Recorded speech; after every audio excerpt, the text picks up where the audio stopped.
Oh. Hi, everybody. Welcome to the latest episode of Vox Vomitus. I am your host, author Jennifer Ann Gordon, author of the Hotel series, which includes From Daylight to Madness and the newly released When the Sleeping Dead Still Talk, as well as the award-winning Beautiful, Frightening, and Silent.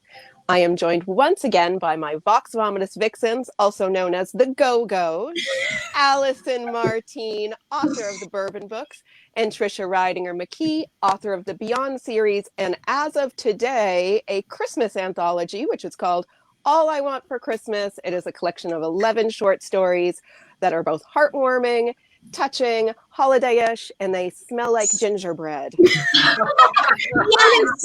I added that. Is that what that is? Yeah, it's gingerbread smell. Everybody, we are joined by one of my favorite people on the entire planet, somebody who I literally forgot I had not met in real life until today, Miss Lanette Ware. Hey! Lanette is an actress extraordinaire. She's also a podcaster. She's a theater director. She's a writer. She's a Spanish instructor. Wow. I mean, your resume and your IMDb page is taller than I am. No, it isn't. Come on, Jennifer. I am short. Though. We're short, so it probably is. Come on. It's not possible.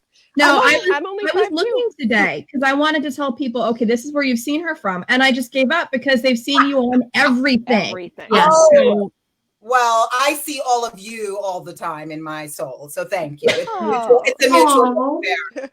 Absolutely. So, I love this. Lanette, tell everybody, all of our viewers, a little bit about yourself.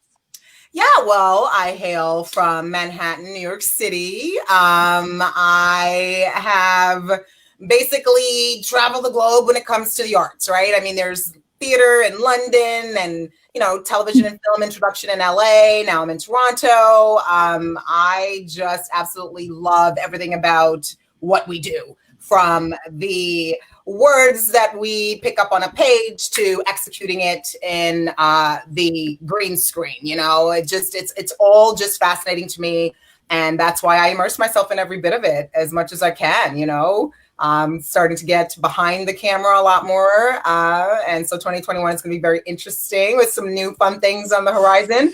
But yeah, I just love the arts, and I love artists and I love creativity, everything from museums to visual art to FX to wardrobe. Like I love to dress. I love to watch clothes and movies, I love the crown for the costumes in the set. I mean, come on. Yes. Everything about what we do is just so much fun. So, and you authors, I just love you guys. I just relish on every word you all put forth into the universe. I mean, it's all just so beautiful, right? It's us exploring our humanity through art. I love what you said so much.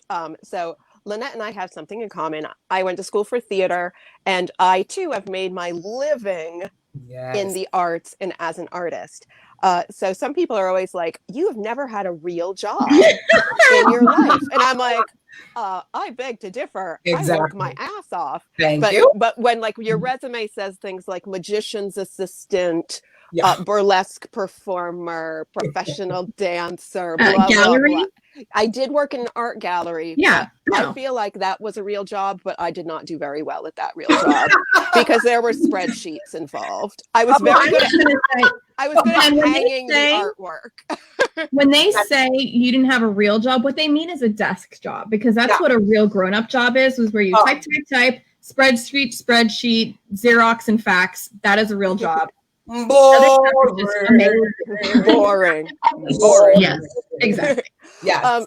So, Lanette, you were cast in your first commercial at age 3. Is that pretty crazy? Which is So your family's obviously been supportive of your career. Yes. Were they still supportive, like in college and everything? Or did they think I basically could not shut up or get off the table. So they were like, okay, what is this girl needing? And let's So by the time I got to college, after all that early exploration of music and drama courses and high school of music and art and, classical piano and all and violin, by the time I was entering college at 16, it was like, okay, I actually want to be an actor, guys. And they were like, well, there's no one in the family who's done this before. And I think it's, there's no other reason for it to be anybody else but you. So they were fully supportive, and they're like, oh, well, we guess this is what she's doing now. It was literally that kind of reaction. And full support, always came to my shows. When I wanted to study in London for a year abroad at a very young age, it was like I was leaving the States to study theater. And I have a little bit of an inside, and I don't even think he knows this, but I studied well, I wasn't going to tell you the guy. Should I do this? Yeah, do it. Oh my gosh. Okay. So Liev Schreiber was taking courses at the same time that I was. I'm not going to say we studied together, but that was my first parlay into like what professional, acting and the world of, becoming a true blue was and is. And I know one day I'm going to be able to tell him that story and we'll have conversations because again, like he wouldn't know me from Adam. But yeah, might. No, but I mean, yeah, well, these are the things you say and then you regret later because we're live. I can't take it back. But it's so I was in London, and that's who, I looked up to at a young 17-year-old age because he was so serious and dedicated to the craft. And I remember that very clearly. I remember being inspired by his love for all these, Shakespearean pieces that I too felt connected to, and going to see the greatest plays at the Globe, it really made an impact on me for the rest of my life. I would never turn back to anything musical in any pursuit. It would always be drama because I got the bug. Bug. Yeah. I think early exposure to Shakespeare in somebody's life is really, it almost ruins you in a way. Like, you literally become ruined. You're like, why can't I don't want to read anything else. I don't want to say other words. Thank you. The school I went to was very heavily Shakespeare oriented. So Shakespeare and like early naturalism. So like a lot of Chekhov and Ibsen, but we didn't do a lot of like contemporary stuff, which it was fine by my Ole Soul. Oh yeah. Like, let me play Hedda Gabler. Let me play Desdemona. Thank you. You can have whoever. I don't even know who contemporary people are. It's so true, Jennifer. It's so true. And that's not for all of us, right? That's not for all of us. And when it reaches your soul and it resonates and you get that, there's no turning back. It's exactly what you said. Nothing will ever be as tasty, to dig my teeth into than a play by. How old were you when you saw your first Shakespeare play? How old were you? Do you remember? I was 16. I was 16. There's no doubt that I will ever forget the moment. Yeah. I think I was either 10 or 11. And I was very confused because it was set in World War II, because they do that now where they set a play in different times. And for the longest time, then I thought, well, Shakespeare isn't that long ago. World War II was only about 50 years ago. Exactly. I had no idea you could set a play in a different era. It completely threw me. But, right. No, and I will say my first professional production. Of course, there's, your fifth grade cousin, doing her little Romeo and Juliet. That doesn't count. Not counting that. No. My first Globe Theater Shakespearean real stage production where it was like, oh, these are professionals. Oh, this is the Bard. Oh, this is why people pay $200 a ticket. That kind of production. I was 16. But of course, I had seen and heard and been exposed to him and his work and such. And we've all seen the Brady Bunch episode where Marcia plays Juliet. Hello. Oh, yes. That, I will say, that sort of ruined a little bit of my childhood, because for a little while, that was the first time I realized that acting was kind of a thing, because Marcia was doing it. And then my mom babysat all these little girls, and I would force them to play Romeo and Juliet with me. I was Juliet, of course, and they had to be everybody else. And they, of course, didn't know the words, but I had memorized a monologue.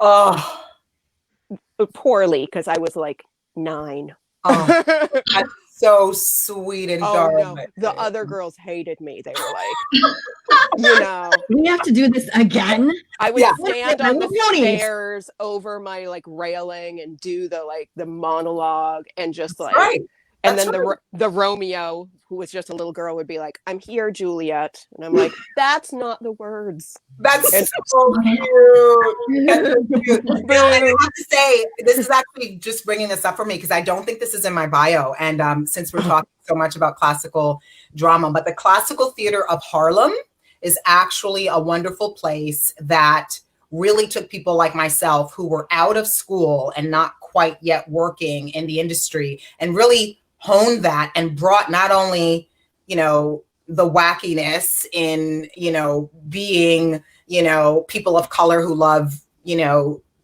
traditional theater, which is an anomaly in and of itself in New York City, in Harlem. I mean, that in and of itself was pretty special. But we had so many people supporting us. So you didn't feel that even though you were this like little troupe, that it was strange. You found your tribe. And I remember the New York Times came, and that was, for me, that was official. When we got our official, stamp of approval, and I was personally mentioned because I never, ever, ever read reviews, never.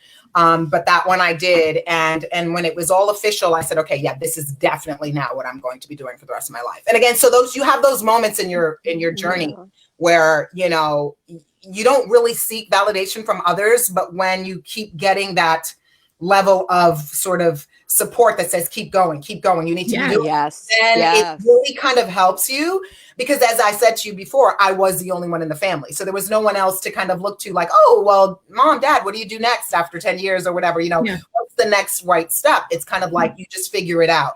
Yeah, there's no roadmap for you. There's no roadmap. Figure it out by moving forward.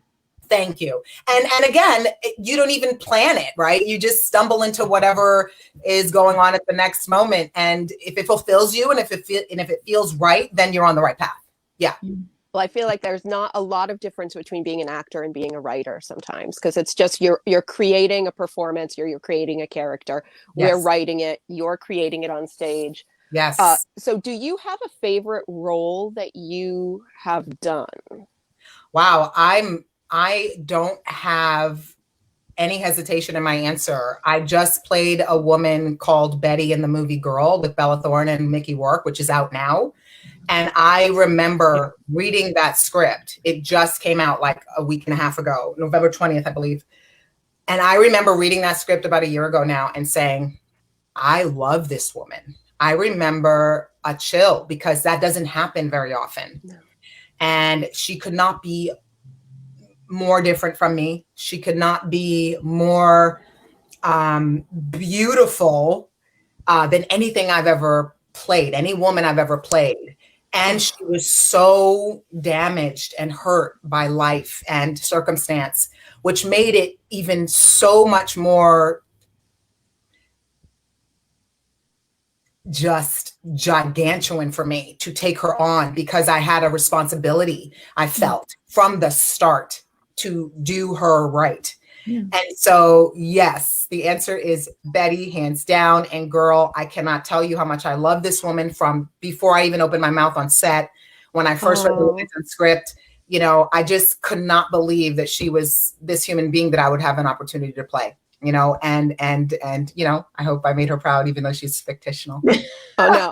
I think we all feel like that about the characters we write, too. Where as we're writing them, I'm like, I hope I did right by this person that I made. Right.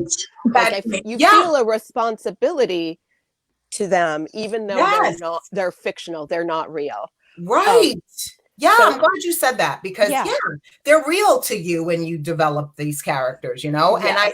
And so, as the actor, I definitely felt that she was a real, soul. So I love that you said that.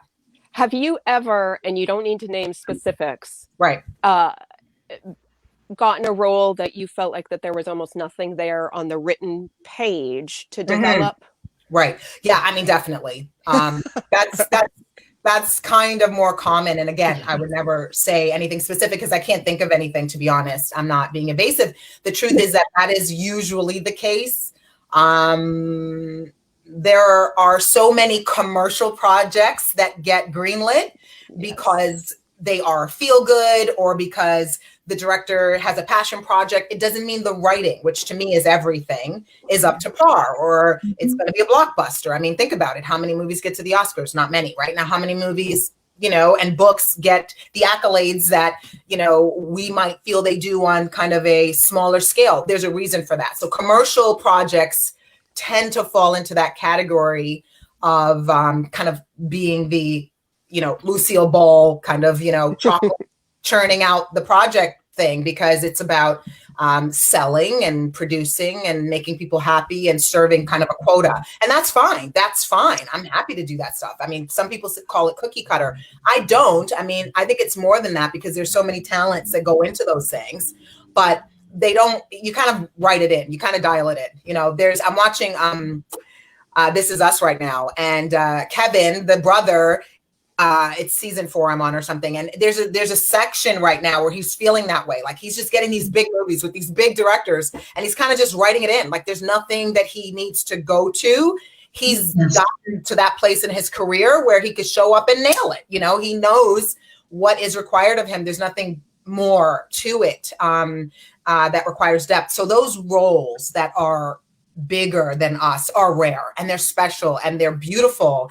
And that's what we wait for. And we would love them all to be that way. I know you as writers want all your books to be, not only blockbusters, but, heart shakers. You want everything you write to be like phenomenal, but that's just not realistic in our journey. There will be, even Steven Spielberg can say that about his movies. Even, Stephen King can say that about his books. Like not every book is going to blow you away. So there's something to be said for that, like not everything. So I say that it's rare. It's rare to find those like real jewels. But they're special when they happen. Yeah. And Laurie Scronfield says, synchronicity is so real and powerful to lead you in your journey. Yeah. Yes. It is so true. I agree. I was laughing when you were saying Stephen King, because I just finished listening to a collection of short stories of his, and I loved it because I was listening to him read it. But the stories were probably not his top-notch stories, not ones he's going to be remembered by. And I was telling Jen yesterday, I'm like, but it felt like my Uncle Stephen is telling me some stories, and they may not be his best stories, but it's nice to spend time with him anyway. Yes, that's it, right? And when you pump out like 2 books a year for 50 years. Yeah, that's exactly it. Absolutely. I mean, he's a success story. And so amazing. To circle back to your question, it's a blessing to work. It's a blessing to have a publisher say, yeah, I'm gonna put that on the market. Mm-hmm. It's a blessing for me to have a director or a casting director or a producer say, yeah, I want you in my project, regardless. Right. And you'll make it special because it's still part of your journey. So I don't want, there to be any misconception. Every single day of the journey is a beautiful one. I love everything about every project. I've never been able to walk out of a movie. I can always find some great little trinket or a message in a line or piece of cloth in an outfit that the, wardrobe stylist put in there for a reason, because it has some historical symbolism. Like there's always something beautiful to, nibble off in any art. I really believe that. So I don't dismiss any of it. It's just, it feeds you differently as you go on, right? Wouldn't you say, ladies? I agree. Well, and I was going to say, if you have something that's on the page that already has so much for you to work with, that's just a different approach than when you get something that, okay, I'm going to have to pull all this from myself, from my own experiences, because it's not on the page. And that doesn't mean you can't give it just as powerful of a performance, but it's written from you, not from the words that were there. Sure. It's a different starting point. It's interpretive, right? It's interpretive. Yeah. And if you have the freedom, because there may be a director who really wants you to stay in a certain lane. And there may be, I've been really lucky with directors who say, go for it. Let's see what you got. And then that's fun. Like, I don't care what I have to say. That's fun. Yeah. In a kid in a sandbox saying, go play Lanette. Let's see what you come up with. So, there's benefits to it. You can make it your own. Some of our greatest actors do that. I mean, look at Christopher Walken. I mean, that guy, that's not half of his delivery is not what was written. Like he is like, watch everything he says, So I don't care if the words are like ABC. It'll be the best ABC you've ever heard in your life. Right? And I know there's certain directors that becomes their style. I know, like Taika Waititi, it's just, all right, well, there was probably a script somewhere, but what was filmed probably had about this much of the script and this much of just him freeing the actors to do whatever they wanted to do. Bingo. Absolutely. And, sometimes that works. I mean, sometimes it doesn't. And that's the beauty of what we do, right? It's so true. And I think sometimes you need to have those takes or those rehearsals where you can play. Like, let's just do it however you want, and then bring it back to the director's vision, because he'll discover something in the playing, you'll discover something in the playing, and then like you go back and go, okay, this one for real, this one we're going to shoot, blah, blah, blah. No, I like you said that. Yeah. Yeah. I have one dorky question for you, and then I'm going to toss it over to Trisha and Allison. Okay. You were on Supernatural, which is bow down. It is it's an institution. We have to cheers and toast to the show. We do. We have to cheers to 15 years. Supernatural fam. Those guys. Yeah. Mm-hmm. So it's incredible that you were part of the show. Yes. I have my dorky question is, did you get to touch Misha Collins' hair ever? Or did you just touch it? Or smell it, maybe? I'm going to tell you something. Misha was the person that I had the most communication with on my days on set. And he is so generous, so gifted in every way, so kind, so accessible. He was a new dad at the time. Like, I can go on and on about him. That he was my first impression of the show. And so it's funny you should ask that, because he was fantastic. And so again, giving. So and that doesn't surprise me. But I didn't want to. Oh, okay. So we were good. Yeah. Well, and I was going to say, that doesn't surprise me at all, because I live in the Los Angeles area. I mean, I'm in Orange County, but somehow I don't even know how this happened. I'm on some voicemail text thread that Misha sends out reminding us to vote, reminding us to wear our masks. He's like, hey, stay safe, everybody, wear your mask. Okay, remember, have you registered yet? It's time to vote. Okay, go take your vitamins. I feel like he's my uncle contacting us to keep us all safe. So this is the man who showed up at Comic-Con back when people could get together. That's right. With coffee for the fans waiting in line. So sweet.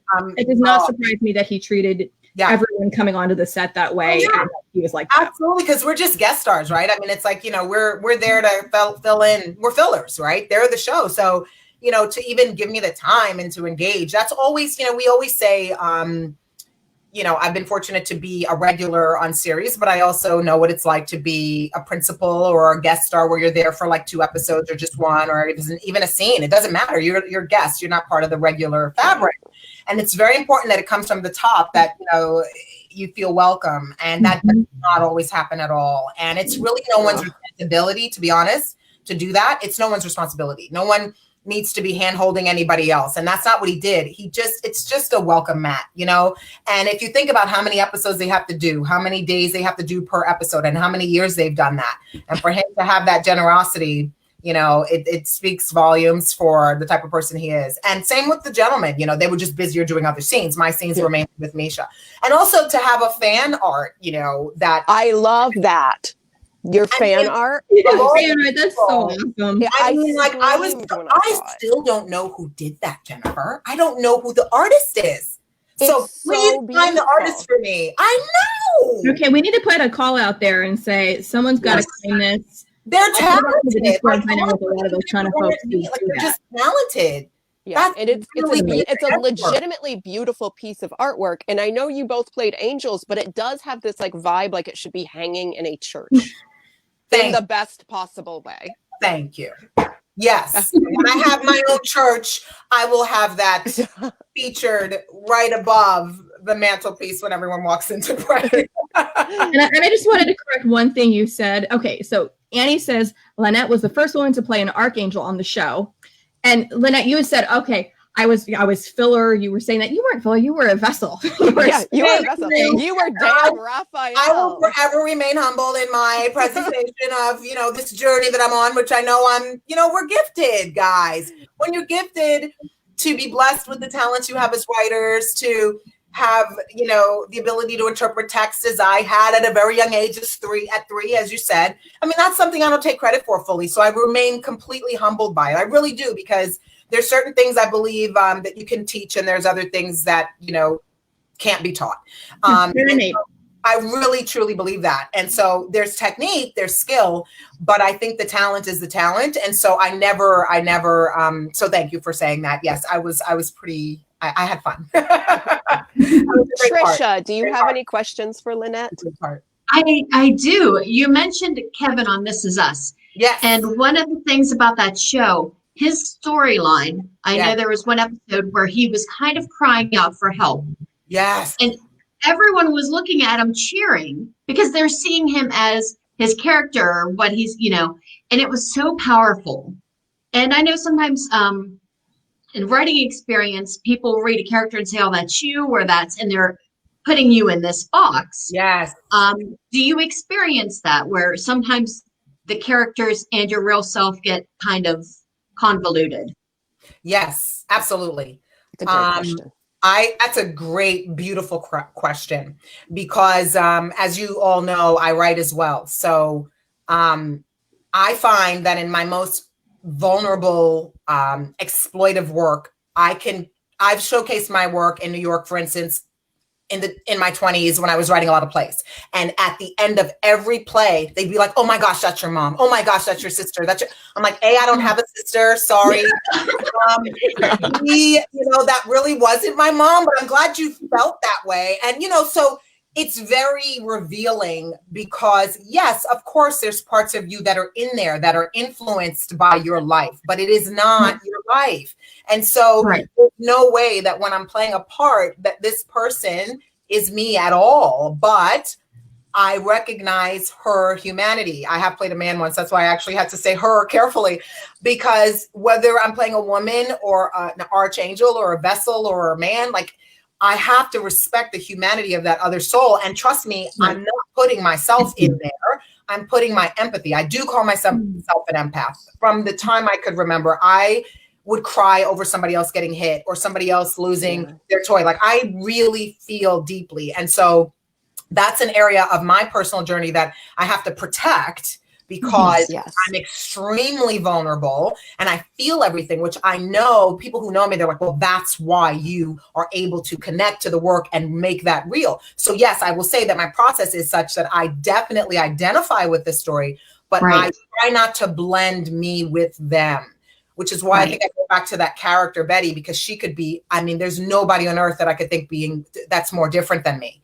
She lives in a bar, and I don't drink. You know what I mean? So this is orange juice, So, so the bottom line is, but why was she real for me, right? How is she real for me? Because we all know pain. We all know suffering. We all know the desire to want, to need. We all understand humanity. If we could just get past the scrim, get past the shell, and the vessel, as you say, Allison, if we could get past that and understand that underneath we really are the same. That's what allows me to tap in. I'm like, okay, this is not just a person who drinks a lot. This is a person who's hurting because she was ... abandoned, lost, left. It's always the more interesting question is always, why do they drink rather than they drink? Thank you. Exactly. And I also it's not my job to penalize the choices. It's my job to honor the choices. And that's exactly why, Trisha, so they're not mine, but I can identify with maybe something in my life that I'm hungry for that much. Well, for me, it's my craft, right? The way we started this conversation, the way I love art. Well, there's nothing that anybody's going to take away from me, that would make me crazier than tell me that I can't see a painting or go to a gallery again or, watch a show or read a book. So that's how I then take that approach and think, well, that's how she feels about a drink. Yeah. Oh, I love that. Wow. Don't you dare take her art away from her. I get that. That makes sense to me. You take away, tell me I can't read my books. If you saw my bookshelf, no, I know, don't do that to me. So I wouldn't be able to live. That's how it is when we apply ourselves. So yes, to your question, but it's a little bit more layered. And you're right. It blends, it gets in there, but it's humanity, right? It's just us sharing humanity. And that's why I love reading all you guys' work, because it's like, you guys tell these beautiful stories that allow us to see ourselves in the page. So it's good. Well, I had a question, and I think it kind of ties back, because earlier you mentioned you've never walked out of a movie. Have you ever? Right. Have you ever stopped reading a book? Oh, that's okay. Yes. Yeah. Okay. What And I have book? to tell you, it's only what makes one. you I stop was reading? 9, and it was Isaac Asimov, and it was just too difficult for me. So At it was 9. you weren't there yet. 'cause you were I've been a sci-fi fan forever. And so I remember going into the library at 9, picking up Isaac and being like, oh my gosh, this is going to be great. And he took me on a journey, and it was like way too cuckoo. He left you somewhere. I just was like, You were no. 9. So then I went to The Lion, the Witch, and the Wardrobe, and I was happy. True story. But yeah, I have, and then and then my thing is like, I can't not finish something, right? So I find myself trying to go back to that book, and no. It just wasn't the book for you. Well, and I asked because there are some people, I was the kind who up until probably early 30s, Right. I could hate a book and I would be sitting there angry and still Yeah. finish the stupid was book me. because Yeah. I would be like, well, I need to know how they're going to finish it. I need to know if they ever fix any of this mess they've made. Yes, Even I now, like that. I felt like I couldn't just leave it. It would just be like walking out with my pants off. I know exactly what you mean, and I'm like that with everything else. But But not- I've had to stop because Yeah. like I realized there's some books that they don't deserve the rest of my time, and I have to kind of be very careful about how my time is. And if I'm hating it, yes. why keep doing that to myself? But it's hard. I had to almost bribe myself that it's okay and it's all right if this book that other people like isn't the one for me. Yeah. I totally respect that. Yeah. I respect that, but I respect more that you've come to that new decision because you know what? That comes with age, ladies. We don't have a lot of time. And I don't mean because we're going to go anywhere. I just we respect our own time more. We understand the value more. And so bravo, Allison, too. Because that's important. Like I can't do that yet with movies. If it's horrible, I'm like, I can't leave this movie. Like someone took 5 years of their lives. I just can't, even if it's horrible. And I will find something redeeming though. It's not like I'm tortured. So I do respect it. Tortured, leave it alone. Leave it alone, girl. Okay, will you stop watching a movie if you put it on at home? So say like you're watching the privacy of your own home. No one knows that you're going to change the channel. No one knows you even started it. So there's no accountability here. It's just you and the remote. Will you stop watching a movie after say 10 minutes if it's good? No, like not only that, I'll take this step further. I can't not understand. I'll go back. I do that with books. Do it again.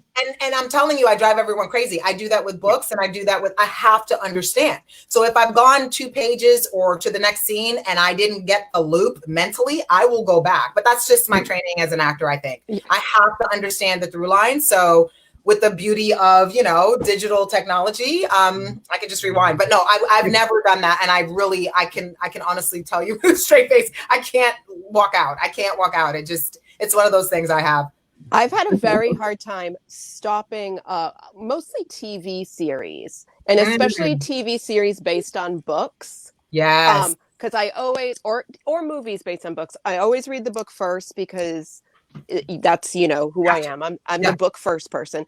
And then I start watching a show or a movie and I'm like, this is so not what the book was, but I still will watch the whole thing. My poor husband, now I just like shout to him, who's right next to me, all the differences. I'm like, in the book, it was much more subtle that you didn't understand that he had schizophrenia until the end. In the book, and he's like, I didn't read the book and I'm really enjoying the movie. He's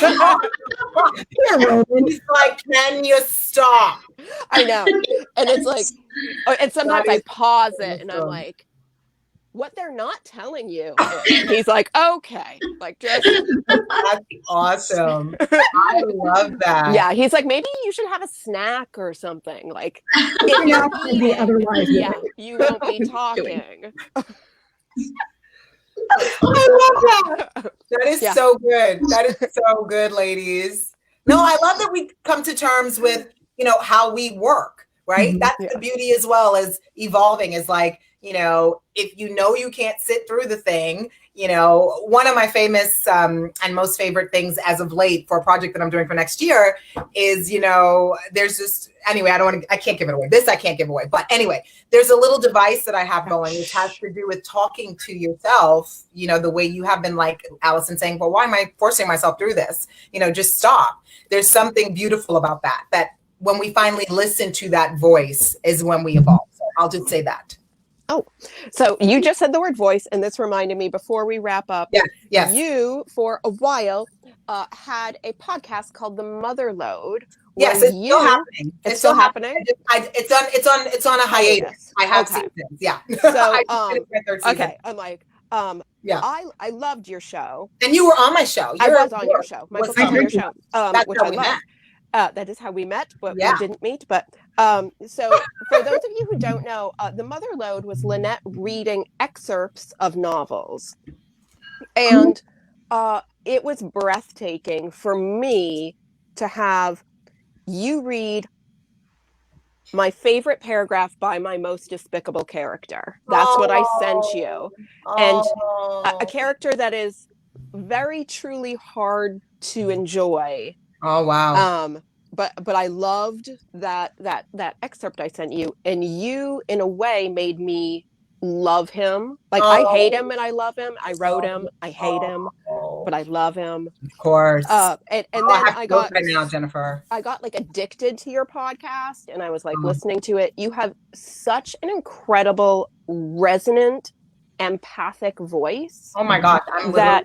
I wasn't expecting that. Oh gosh. So you're gonna powder. You're gonna make me cry. Don't make me cry. Clutch your pearls.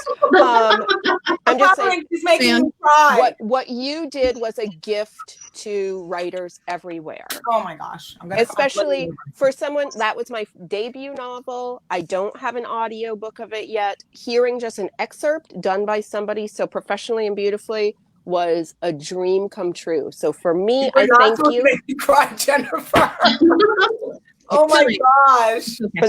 But so please, when you have time, continue your show because it's a gift.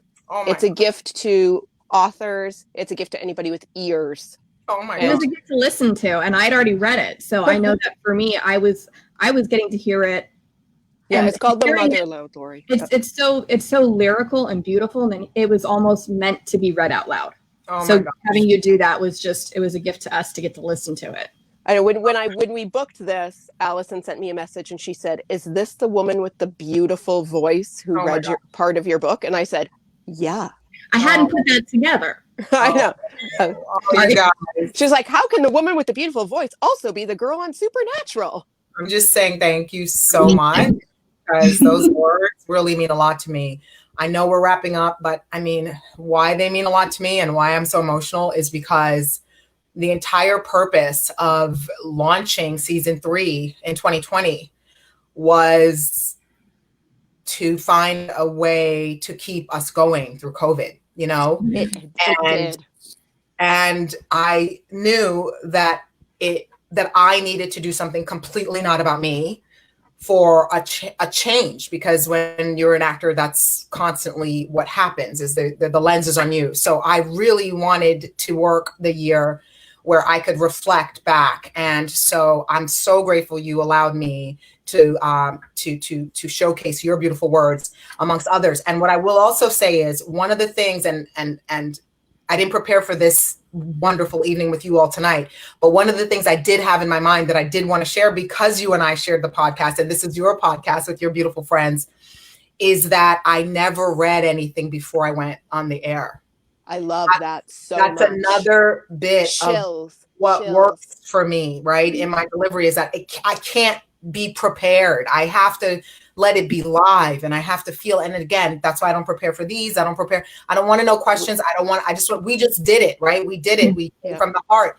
And, and that's how art should be enjoyed and relished and shared. And so the fact that it even, conveyed something new to you as the writer who created, just to me is why I was emotional, because to me, that's beyond both of us. Again, just feel like that's beyond. I mean, it was just very lovely because as a fellow actor myself, when I write, I say the words out loud when I do my final rewrites, and hearing somebody else deliver them, pausing at different times than I do and hitting different notes than I did, I was like, he is more likable than I thought he was. So you gave that to me.